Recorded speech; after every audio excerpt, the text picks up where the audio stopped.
y'all, it's Andrea with Sucs For You in Houston, Texas, and I wanted to do a seedling update video for y'all. Remember, we started some in February, and then I started some more in July. So I'm holding the Dioscorea elephantipes that we started in the February video, and they did really well, and I had to repot them recently because their roots were coming out from the bottom of their little nursery pots, and I'm going to show you what one of the codexes looks like right now. Actually, the plural for codex is codices. And can you see, it looks, try and keep the roots in the dirt. Look how big that guy's getting. And this is the biggest one. The others are all a little bit smaller. But just really tickled by this plant. I want to make sure we keep them buried. This one right here, I believe, has gone dormant. And it dropped its last leaf. And I think it's going to be just fine. But just got to be really careful about overwatering them when they're not really actively growing, just like with everything else, right?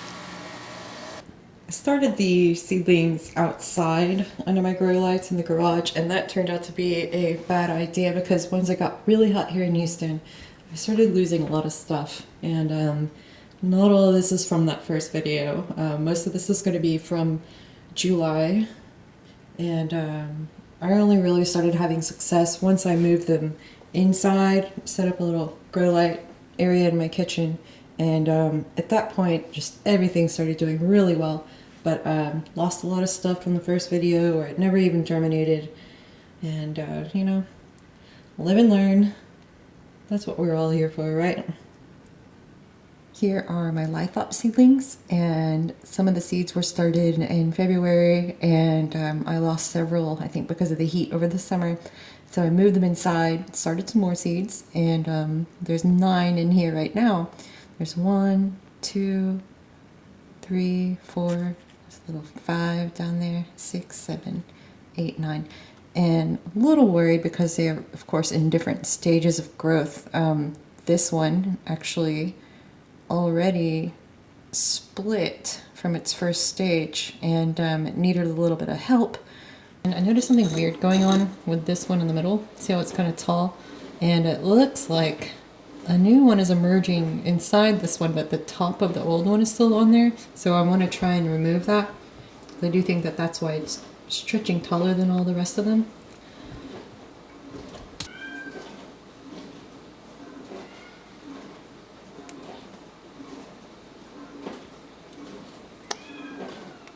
Try and just trim that right there, real easy, real careful.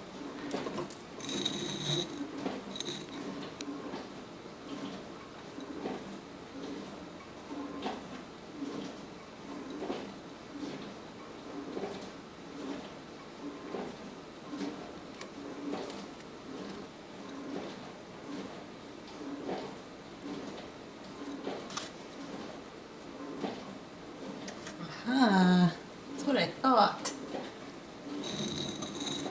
There.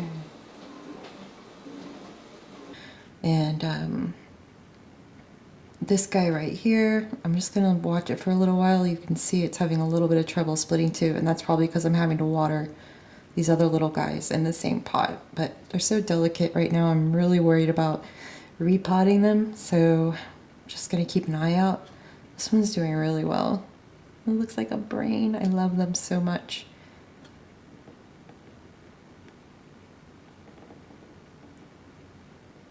And I'll just show you really quick how I water these little Lithops. You'll see most of them that are splitting are going to be on the top side of the pot. Thank goodness.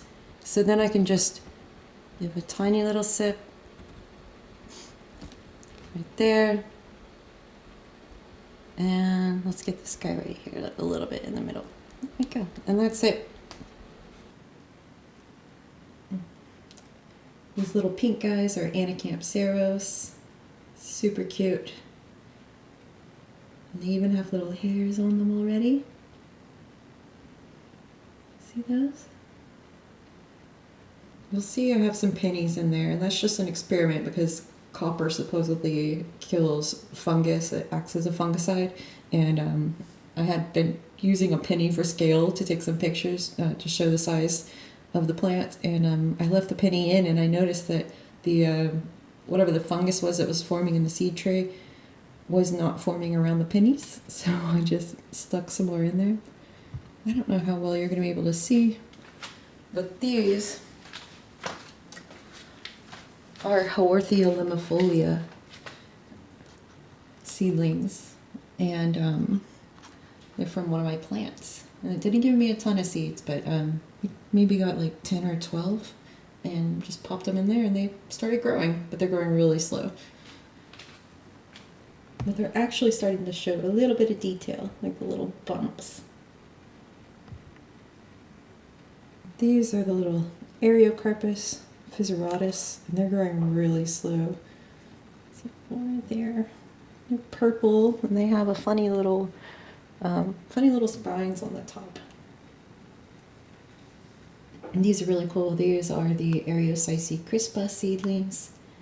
And again, most of these were all started around the same time, so July. So we're looking at about 5 months old here. Here are the Faucaria seedlings, 5 months old again, and just doing amazing.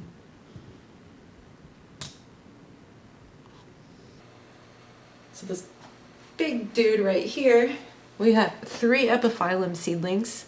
This is one, and this is another one, and then there's a little tiny one behind this guy. You can kind of see it right there. They were all started on the same day, and don't ask me why this one has decided to just blow these others out of the water, but it is huge, and I'm going to need to repot that one soon. This little weirdo was a seedling I found in a cilantro I bought, and I didn't even notice it until we got home. It's a little Dorstenia, and then I moved it to the tray because, you know, it was struggling. Again, it was a little hot outside over the summer for it, and now it's just really doing well. It literally looked like a little bean with 3 little leaves when I got it. So cool.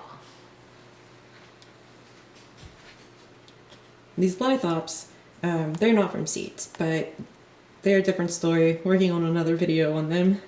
These are Rebutia pygmae, and they're super cute. They have like purple and greens. There's only 4 of those.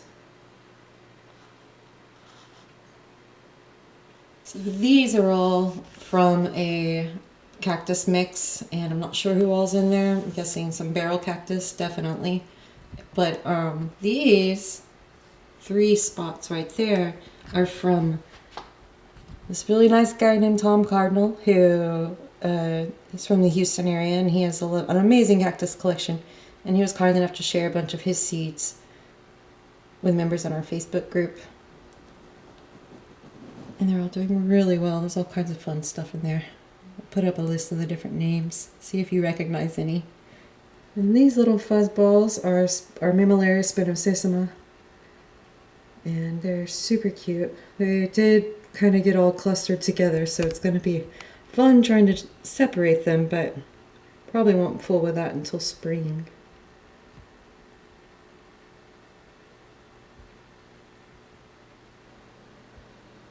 So the main thing I've learned this year, my first real deep dive into growing succulents from seeds, even though, you know, I've done a lot before, this is actually the first time I have tried a, you know, wider variety outside of my typical aloes and cacti. If you're growing in a hot and humid location, if you're going somewhere that has a lot of overcast days, or, you know, it's going to get cold, you're going to need a place to bring them inside. They're going to need good light, good consistent light, you know, the right temperatures, and not everything is going to start at the same time.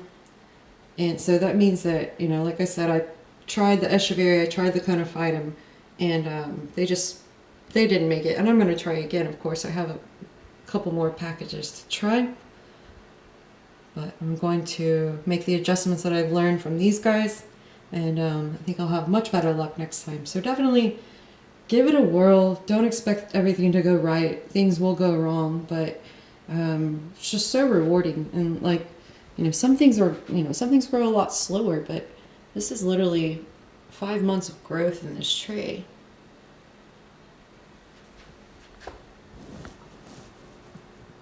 And to be honest, I didn't have a ton of luck with Faucaria and like from, you know, another grower, like a full grown plant, but the ones that have been growing from seed are just blowing my mind. I think I've already said that, but they're just like,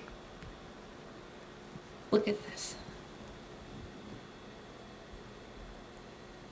Just keeps going, and watching them grow and watching them put out new leaf pairs is just, you learn a lot too. You learn a lot about the plant by watching the way it progresses as it gets bigger.